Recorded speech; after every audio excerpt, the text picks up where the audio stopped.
I'm not even going to kid myself. Right out of the gate, I'm going to tell you, I know I am not some celebrity. I know that there are not masses of you who have been waiting on this video. But for those of you who do see this, the few of you, I'm sure you've got a lot more questions than answers. Who is this random dude and why is he on my subscription feed? I think I remember his videos from a while back, but it's been so long, I'm not really quite sure. And even if I do remember him, why is he uploading again now after all this time? I promise you, I have wrestled with all of these sorts of questions myself, and we are going to get into them and their answers throughout the rest of this video. But to put it all in a nutshell, my name is Io. This is my YouTube channel, which was known as The Third Apology and is now ApologyThree. And as you can see, I am back to uploading. Now, as I just said, it has been a while since my last upload. I checked and you're looking at over 5 years for sure. And it hits hard hearing that number, seeing that number, because as with many things in life of that nature, you never quite expect it to be so long away. And yet that's exactly what happened. The time, the days, the weeks, the months, the years, they added up. And I had never intended it to go that far, and yet that's exactly what occurred. For those of you who do remember the channel, and if you don't, I'll catch you up to speed. My channel was called The Third Apology, and it was an apologetics channel. I primarily focused on reaching out to Muslims, but I would talk about other groups and engage with other groups as well. And it was a blast. I mean, I started it when I was 20 years old in college, and through that channel, I got to have some of the most amazing conversations, interviews, put out some videos that I loved, arguments that I had learned, and different things that I thought were just a really cool way in which I could take the things I had been learning and just give them out, share them out, and not just keep it all to myself. And it was a blast, as I said. But as time went on and responsibilities changed, I noticed that it became increasingly difficult to keep up with the channel simply because it was just hard for time. It was hard to find the time to do it when all of my other responsibilities were slowly just creeping in. Professionally, I'm in front of a screen all day, and so having to come home, writing up a script for a video, trying to recite it perfectly in front of the teleprompter, and then meticulously editing it till like 2, 3 in the morning, down to the syllable, mind you, was just not something tenable, especially when I had work the next morning. You know what I'm talking about? So it quickly became something where instead of thinking about making a video about a certain argument or a certain thing and being excited for that, all I could think of when I was thinking of making a video was just all of the editing and all of the time that was going to have to go into it. And it was demoralizing for sure, exhausting. And as I said, just sulking in those feelings for a while, a couple weeks without a video turns into a couple months and then a couple years. And then now here we are. And now on top of that, it's not like I've just been sitting around twiddling my thumbs for the last 5 years either. Many things have changed in my personal and professional life, and all of these things, although great, have also made it harder to upload and to just really devote myself to this in a way that I found fulfilling. I mean, many things, obviously. One of them, I'm married. I have the most amazing wife, and she's been one of the biggest people who's been pushing me to go back to uploading. So for her and for so many of my other brothers, friends who have done the same, I am extremely grateful. I have my first son now, and that is a whole litany of responsibilities that I'm still adjusting to. And so that combined with just so many other things I could share have all made it kind of difficult, kind of being an understatement. And yet throughout all that time, I could never quite get it out of my head. Mostly because I had amazing people in my life who were pushing me and reminding me, but even without them, it was genuinely something I had longed to get back into, longed to really step into again, because I've been in these last 5 years learning, growing. I've read and studied more these last 5 years than I have since I was 13 doing all this stuff, not necessarily the channel, but just asking these questions about faith and life and existence. And so, my goodness, I mean, I have not fallen slack in that sense at all, but it's just really been keeping it all to myself that has been the burden within my heart. For a while, I would see so many other people online taking their skills, abilities, talents, and just straight up boldness and going out there and saying what needs to be said, sharing what needs to be shared, and reaching out to people with the gospel, with the word of God, whatever it may be. And it was convicting for me because I loved watching their stuff and they were clearly very motivating and inspiring. But I'm thinking to myself, man, I know how to answer this. I know how I can share about that. I know what I would say in that situation. Why am I not going out there doing that? And again, real life, real responsibilities for sure. But I've also just not necessarily pursued it the way I should have, as much as I have other things that could easily just be called distractions. And so for a while, I just found myself convicted because I knew that I could be doing more, even with marriage, even with, a new child, all this sort of stuff. I still know that I can do more. And that's why now, as I found my footing with all of these changes in my life, I'm here on your screen in front of you for the few of you again who are watching, letting you know that I am here and I'm back to do this. And so I could not be more excited. Another big reason I decided to come back as well is because I feel like the culture within the online apologetic space is something that's really been degrading over time. And this isn't anything where I'm calling out any specific person or any of that sort of stuff, even though obviously people could be. I'm just simply here to say that I think we've missed out on a lot as Christians by not leaning back on the gentleness, the respect, the love, and the patience that should characterize us when we engage with people online. And that's not popular to say because we live in a culture now where getting the clicks, people want to see blood, they want to see drama, all that sort of stuff. That's what sells, and I get it. I totally get it. But at the end of the day, we are talking to real people, real souls, right? We're connecting with real souls. And I just feel like even from among Christians, there just wasn't enough of that sincerity. There wasn't enough of that heart to heart that I think is so necessary to actually reach people where they're at. There are others that we try to talk to that make that very difficult, for sure. I acknowledge that, right? But I think as a default, we can, as Christians, so easily begin to always kind of be in this armored up, antennas out mode where we're already coming at people confrontationally when there really isn't any need to. And I think it's led to a lot of missed opportunities regarding how conversations could go. And you just take that and combine it with everything I feel like I've been learning and growing in and just keeping it all inside. And man, you can only sit still like that for so long. And so I know that this will come with responsibilities and tasks that are going to add more to my life, but that's not necessarily a bad thing. In fact, I count this as a great thing and could not be more expectant as to what God's going to do through this channel once again. And so I'm very, very excited. Now, as you heard at the beginning of the video, I did make the choice to now go ahead and change the channel name. So for those of you who do remember, the third apology, the original name, was based out of basically looking at the works of 2nd century apologist Justin Martyr, who had the first apology and the second apology, in which he's writing defending the faith to the people, the leadership of his day, right? And so when I was 20, I'm in college trying to figure out the name for the channel. I'm thinking to myself, well, it's thousands of years later, but the mission is still the same. I want to defend the faith. I want to stand for truth, right? So why don't I call it the third apology to show how that mission is still continued? Because as far as we know, Justin never wrote a third apology. Now, I really hold the meaning and the story behind all of that sincerely, and it means a lot to me. And so I didn't want to just throw it out if I changed the channel name. But I did find the third apology to often be a mouthful in typing it, saying it, all that sort of stuff. And so ApologyThree, still in a conversation, I'm going to express the same exact meaning, the same exact story behind the name and who it connects to and what it comes from.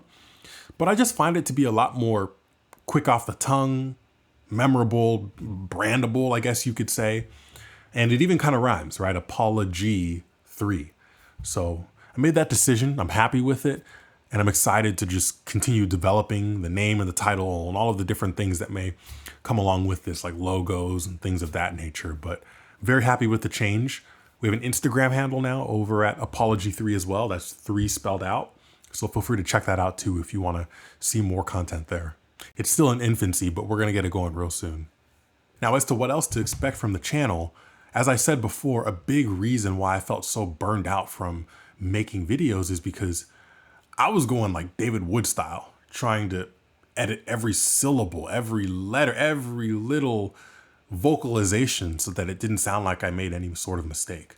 I'm trying to give myself a lot more grace in that right now. So even now in this video, if you've heard me stutter or just pause a little bit too long or whatever, I just pray that you would give me some grace, because I think it's moving in that direction. That's the only thing that's going to keep me sane and help me maintain the longevity that I need in order to do this.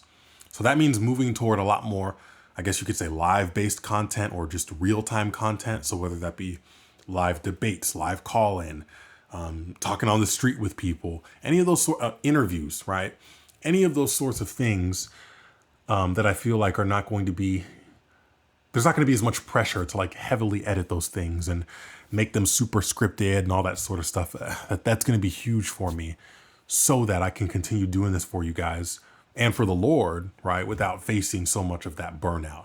If you do a live stream, you have a live conversation with someone, yeah, I might need to touch up a couple things here or there, but for the most part, you really just plug and play, right? Just send it out there. And so that sort of stuff, I mean, I have conversations like that all the time. So figured just stick a camera and a microphone in my face and upload it, and we should be good. That doesn't mean there will be no future place for scripted videos. They just may not be the bread and butter of the channel the same way that they used to be, because again, it takes a lot more work than often meets the eye. And so just got to be realistic about what I think I'll be able to do going forward. But I'm excited. I think live debates, conversations, I mean, that's where the action is for sure. And I think it's going to be really entertaining and hopefully helpful and informative for you guys as we hash through different things and different topics. Now, speaking of topics, one of the big elephants in the room I've got to address is regarding the future of the channel, regarding what sort of topics we actually explore. Now, as you know, historically in the past, I focused a lot on Islam. It was great. There was a huge need for it. And I'm very grateful for the ability to do that, because I learned a lot and had a lot of amazing conversations because of it. But I think it's also true that speaking about Islam then wasn't as mainstream as it is nowadays. I mean, I remember pretty much no one in my life knew about things like Muhammad and Aisha. And yet now it's like a household fact, at least in the circles I run in. And so it's not that I don't want to talk about Islam per se, but I have to also be honest and say, if I were to, what would I really be adding to the conversation that's different? Or would I really just be joining an oversaturated market, so to speak? I can't help but feel like it's the latter. I can't help but feel like that. And so it's tough, because I know that in many ways there's a huge push to talk about things like that. It's popular now to talk about Islam. But I have to also be honest with my interests and the things I've been studying and the things I actually feel passionate about, because again, it's going to come down to longevity. And so if I'm just doing it because I feel like that's what's going to give me exposure, well, the motivation for that's going to run out very quickly. It's got to be something I find genuinely as interesting as it will take to keep me going for long periods of time. And I just wouldn't say that focusing on Islam solely and specifically is the thing that would do that for me. But as I've said, last 5 years, lots of things I've studied, grown in. There are a handful of topics that I would say do that for me. And so in my case, I was faced with the dilemma of basically figuring out, what can I talk about that I have a genuine interest in, that there's a need for, that there's just a whole lack of, a whole need for, because there's just a lack of awareness and whatever, that is still relevant, that people have strong opinions about, that is something I can tie to, I guess you could say, the world around us, the day-to-day news or just events around us. All those things I had to consider and use to narrow down what sort of ideas or concepts or topics I could focus on theologically. And it's not easy for me to, I guess, so blatantly say this, because I know many people have a lot of strong opinions about it, but I guess that's part of what will make it cool. I really think that in my last couple years, especially with everything I've studied and grown in, a topic I'd really like to focus on with ApologyThree is regarding Christians and our relationship to this idea of Israel and who is the true Israel and everything else that comes along with that. Now, as I've said that, I already can hear it. You've got people on one side saying, oh no, who's he being paid by? And then people on the other side saying, oh no, he's anti-Semitic and this and that. And I get it. It's a very charged thing and it's exhausting and et cetera, et cetera. I get it. But I'm speaking from personal experience when I say that this is a topic that branches out into so much more than just this one word, Israel, right? It comes down to how we read the Bible, hermeneutics, the idea behind interpretation and how we interpret the Bible. You get into things like eschatology, you get into things like history, politics, church history, right? So many things that I find intersect with other areas that I'm already interested in. And when understood, this whole thing about just Israel and how we should navigate this whole conversation, when understood properly, I believe, it just absolutely unlocks a whole new world of the Bible that I find hard to unsee, hard to neglect once you see it there. And it's done wonders in my spiritual life. It's done wonders in my personal life. And it's something that I'm genuinely passionate about sharing with other people because I feel like there's just a complete deficit of genuine, biblical, logical, truthful, sound reasoning regarding this topic of just Israel and everything else surrounding that. And so, believe me, this is not just going to be some channel where every last video is about Israel because so many topics can connect to it, as I've already said. Hermeneutics, church history, politics, all that sort of stuff. I mean, even Islam, right? We know that Muhammad didn't exactly have the best relationship with the Jews. And so you could use this topic to segue into talking about Islam and how Allah understands Israel and the Jews and how it all interconnects into the sort of things that Muhammad was fabricating and etc. But the point I'm just trying to show is that there's a plethora of connections here that I think is just not really being tapped into in the online Christian apologetic space. Maybe because it's a touchy subject, I don't know. But you guys know me, and if you don't know me, now you know. I'm someone who wants to come at this respectfully, intentionally, but with the logic, the arguments, everything else in between to be as hard-hitting as ever. And if I don't know something, I'll just say I don't know, and we'll get back to it later. But the bottom line is that I want to have real conversations, genuine connections with people, and I'm looking forward to it. And I think that this is a topic, and you'll hear more as I put out future videos regarding just where my mind is at regarding Israel and just how we should understand it, how it connects to us in our Christian life, and how we should just go about viewing them today. All of these things have really done so much to just illuminate my understanding. And so I'm really looking forward to it, guys. I know I've said it a million times already, but I truly, truly am. And it's something that I can see myself having the longevity for 110%. There will be more videos coming out which just explain where my head is at regarding my thought process these last couple of years and just different things I've studied regarding Israel, topics I've explored, etc. We'll just get into different arguments for various things. Response videos, like I said, debates, all this sort of stuff. It's all on the roadmap, and I really want you guys to keep an eye out for it. And for those of you who already have an interest in this topic, great. I hope that this channel ends up being an awesome resource for you. And for those of you who may not be interested in it or just don't know what to think about it, I'd say just stick around. Give it a chance as I did, because there was definitely a time I was not interested in it. But giving it that chance and just seeing how much I was able to learn and grow, it has just done wonders for me and absolutely opened so many doors in my study theologically. And so thank you guys so much. Seriously. All 5 of you out there watching, it means a lot. And I'm super, super grateful to have the opportunity to be back. I mean, the equipment, everything's all here, new setup. It's just, oh my gosh, I don't deserve any of this, but I'm going to work super hard to put these things out there for you guys and ultimately for the Lord so that we can just have some really cool conversations that end up hopefully changing some lives. So thank you guys so much. God bless. Feel free to leave any comments down below, like the video, share the video, subscribe if you just happen to be seeing this, and you'll be hearing from me soon. See ya.